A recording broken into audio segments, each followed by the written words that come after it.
Good morning everyone. तो आज हम पढ़ने वाले हैं इंडिफरेंस कर्व।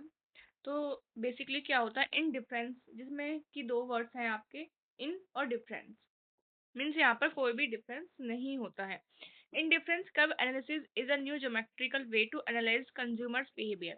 तो ये क्या कहता है कि इंडिफरेंस कर्व एक नया तरीका है जिसके थ्रू हम कंज्यूमर का जो बिहेवियर है उसको एनालाइज कर सकते हैं कि वो क्या प्रेफर करता है consumer. And this approach was propounded by Hicks and Allen. ये हिक्स एंड एलेन थे, उन्होंने इस अप्रोच को फाइंड आउट किया था।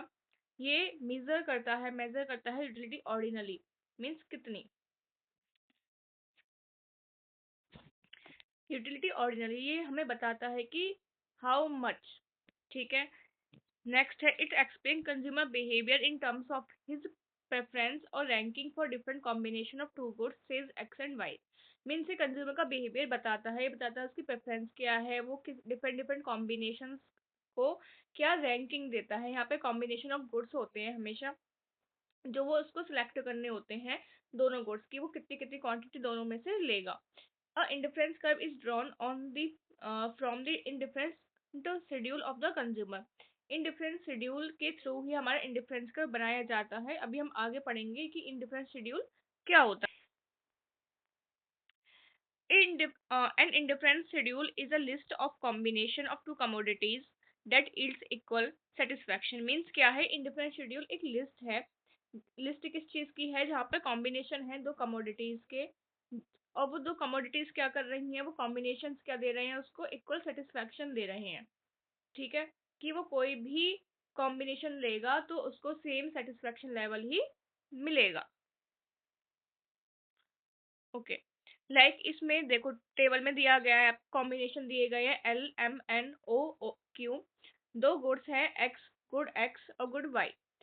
इसमें क्या शो किया है, एल कॉम्बिनेशन में कि वो गुड एक्स की 1 क्वांटिटी लेता है तो वो गुड वाई की 18 क्वांटिटी ले रहा है।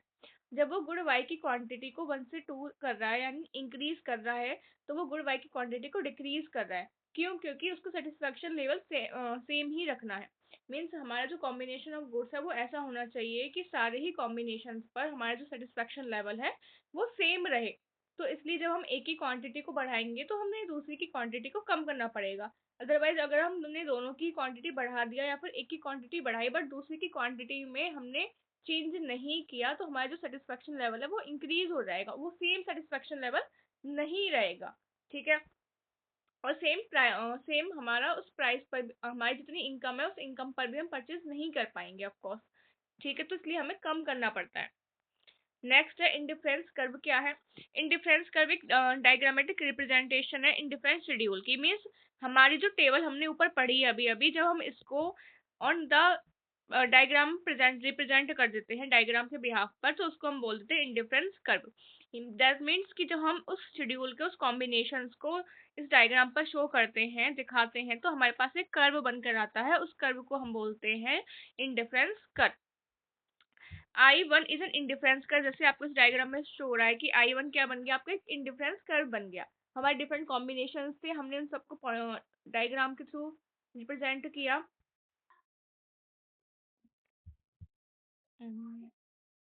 ठीक है, तो हमने उन सारे पॉइंट्स को क्या कर दिया, इन डायग्राम के थ्रू रिप्रेजेंट कर दिया। इसको हम क्या बोल देते हैं, indifference curve.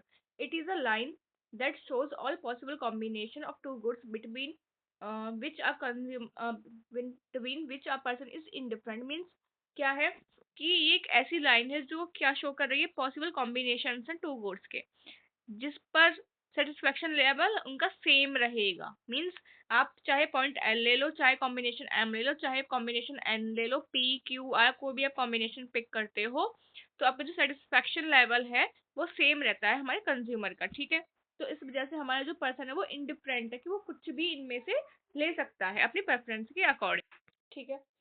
So next is indifference map क्या है। हम कह सकते हैं इंडिफरेंस मैप एक फैमिली है इंडिफरेंस कर्व की, जहाँ पर बहुत सारे आपके इंडिफरेंस कर्व होते हैं, मोर देन वन, तो उसको हम इंडिफरेंस मैप बोल देते हैं। बट हर एक इंडिफरेंस कर्व का अपना अलग लेवल ऑफ सेटिस्फेक्शन होता है। यहाँ पर आप डायग्राम में देख सकते हो कि 3 इंडिफरेंस कर्व आपको दिए हुए हैं, I1 I2 and I3। I1 का जो सेटिस्फेक्शन लेवल है वो अलग होगा, I2 का अलग होगा एंड I3 का अलग होगा। जो हायर, जितना ज़्यादा हायर इंडिफरेंस कर्व होता है आपका, उतना ज़्यादा लेवल ऑफ सेटिस्फेक्शन उसका भी हायर होता है। जितना लोअर होगा उतना ही सेटिस्फेक्शन लेवल भी लोअर होता है, कम होता है। आई इस डायग्राम के अकॉर्डिंग I3 का जो सेटिस्फेक्शन लेवल है वो सबसे ज़्यादा होगा और I2 का सबसे कम होगा। देखो पढ़ लेते हैं क्या लिखा है। An indifference map is a group of indifference curve, each of which represent a given level of satisfaction. If an indifference curve shifts to right, the level of satisfaction goes on increasing. Means क्या था कि जैसे ही indifference का right side shift हो जाता है, वैसे ही उसका जो सेटिस्फेक्शन लेवल है वो भी इंक्रीज हो जाता है। From the point of view of satisfaction I1 का सबसे कम है, फिर I2 का उससे ज्यादा है, I3 का सबसे ज्यादा शो किया है। ठीक है। अच्छा, यहाँ पर कुछ अजम्पशंस हैं। Consumer act rationally so as to maximise satisfaction.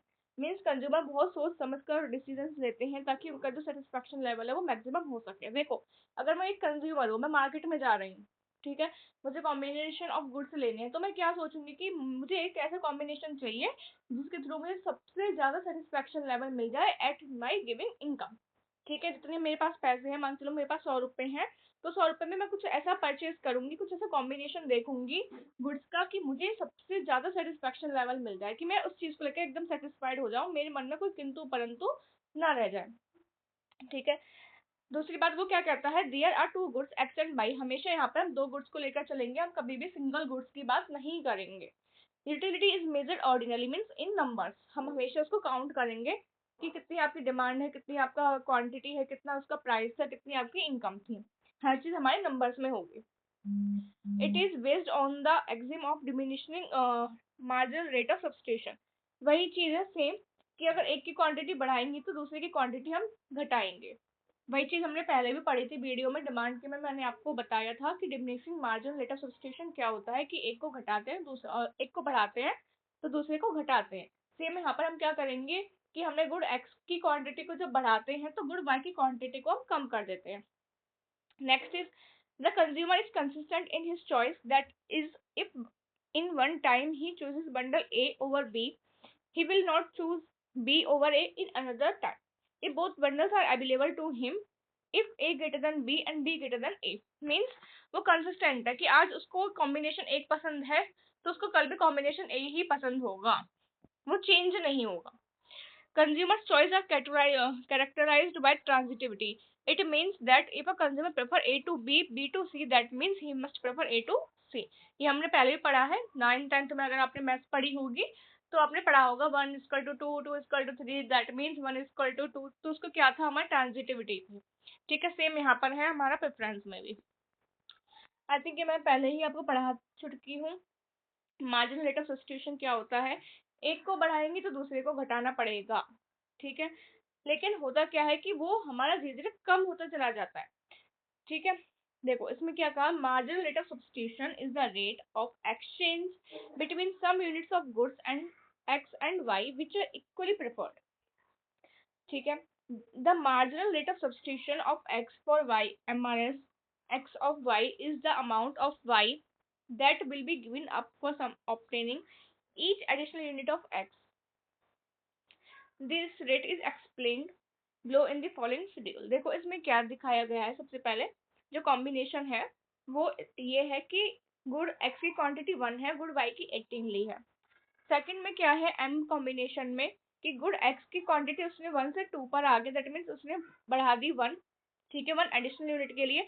अब हाउ मच उसने जो क्वांटिटी है फॉर गुड बाय की कितनी लेफ्ट आउट की, कितनी उसने छोड़ी है, कितनी उसने सब्स्टिट्यूट की है for 1 additional quantity of good x 5। That means हमारा MRS क्या हो गया, एक्स फॉर वाई 5:1, कि 1 को उसने क्या किया, for 1 additional unit of Y उसने क्या किया, 5 एडिशनल यूनिट छोड़ी है, फिर उसने और बढ़ाया। अब क्या होता है ना कि जैसे जैसे हम क्वांटिटी बढ़ाते हैं किसी चीज की, मैंने पहले भी एक एग्जांपल दिया था कि मांगे चलो मैं बहुत ज्यादा भूखी आई हूँ, कहीं जॉब पे से कहीं बाहर से आई हूँ, तो मैं उसके बाद आने के बाद जो सबसे पहली रोटी खाऊंगी, मुझे उससे जो सेटिस्फेक्शन मिलेगा वो बहुत ज्यादा मिलेगा और उसके लिए मैं कुछ भी देने को तैयार हो जाऊंगी। ठीक है, बट उसके बाद क्या होगा कि जैसे ही मुझे दूसरी रोटी मिलेगी तो मैं उसके बदले में थोड़ा कम अमाउंट में कुछ अमाउंट पे कर रही होंगी। क्यों, क्योंकि मुझे सेटिस्फेक्शन मिल गया। अब जो सेटिस्फेक्शन मुझे फर्स्ट रोटी से मिला था वो सेकंड से तो नहीं मिल रहा, तो मैं अमाउंट भी कम पे करूंगी सेकंड रोटी के लिए। ठीक है ना, सेम चीज यहाँ पर है। कि जब मैंने 1 एडिशनल यूनिट x बढ़ाई तो मुझे सेटिस्फेक्शन ज्यादा हो रहा था, इसलिए मैंने 5 यूनिट्स गिव अप कर दी थी y की। लेकिन जब मैं थर्ड यूनिट उसकी ले रही हूँ तो मुझे वो सेटिस्फेक्शन नहीं मिलेगा, वो लेवल नहीं रहेगा। तो मैं बहुत ज्यादा यूनिट्स भी अब सब्स्टिट्यूट नहीं करूंगी गुड y की for good x। That means मैंने क्या किया, फिर मैंने सिर्फ 4 ही यूनिट्स अपनी सब्स्टिट्यूट किया, छोड़ दी फॉर गुड x के लिए। इस तरीके से हम क्या करते हैं, कम होती चली जाती है। सबसे पहले ज्यादा यूनिट छोड़ते हैं क्योंकि सेटिस्फेक्शन ज्यादा मिल रहा होता है हमें अंदर प्रोडक्ट में, ठीक है। उसके बाद हम कम करते चले जाते हैं कि सेटिस्फेक्शन लेवल हमारा उस लेवल पर नहीं रह जाता है, ठीक है। तो ये था आपका मार्जिन रेट ऑफ सब्स्टिट्यूशन, आप इसको पढ़ सकते हैं, इसमें सेम वही चीजें हैं जो मैंने आपको अभी अभी समझाई हैं, ठीक है। इसकी कुछ प्रॉपर्टीज है। An indifference curve has a negative slope, क्यों?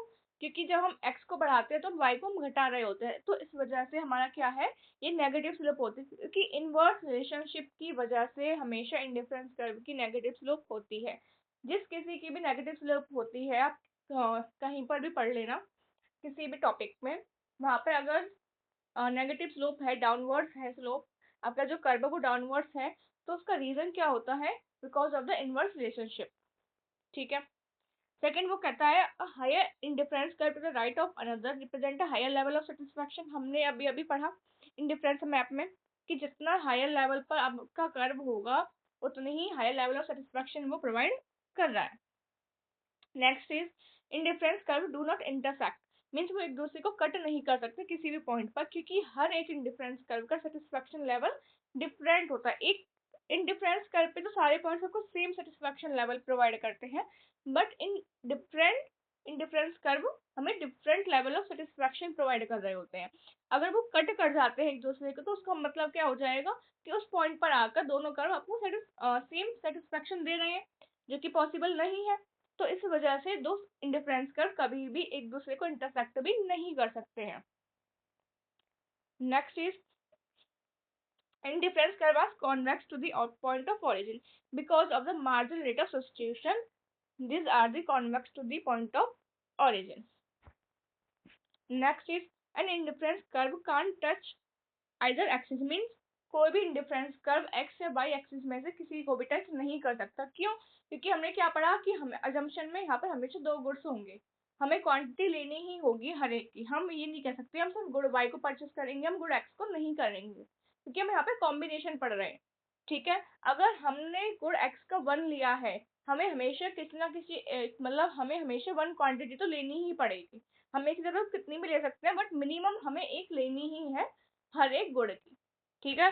दो गुड्स की बात होती है, गुड x और गुड y, यानी कि गुड और x और गुड y की मिनिमम जो क्वांटिटी हमें लेनी है वो 1 है, आप उससे कम नहीं जा सकते। अगर 1 है दैट मीन्स कि वो किसी भी एक्सिस को टच नहीं कर रहा, ठीक है। तो यही इसकी प्रॉपर्टी है। Next is indifference curve are not necessary parallel to each other because of the MRS। अगर जो स्लोप है इंडिफरेंस कर्व की वो डिफर करती है, if MRS differs the slope of indifference curve also differs। अगर आपका मार्जिनल रेट ऑफ सब्स्टिट्यूशन अलग अलग है दोनों का, ठीक है, डिमिनिशिंग होने की जो रेट है वो अलग अलग है, तो इंडिफरेंस कर्व भी अलग अलग ही होंगे, जरूरी नहीं है कि वो पैरेलल ही हो। सो थैंक यू गाइज, अगर आपको समझ आया हो तो प्लीज मेरे चैनल को सब्सक्राइब कर देना और अपनी जितने भी फ्रेंड्स हैं उनको प्लीज इसकी लिंक शेयर कर देना ताकि वो भी टॉपिक को पढ़ सकें। So thank you.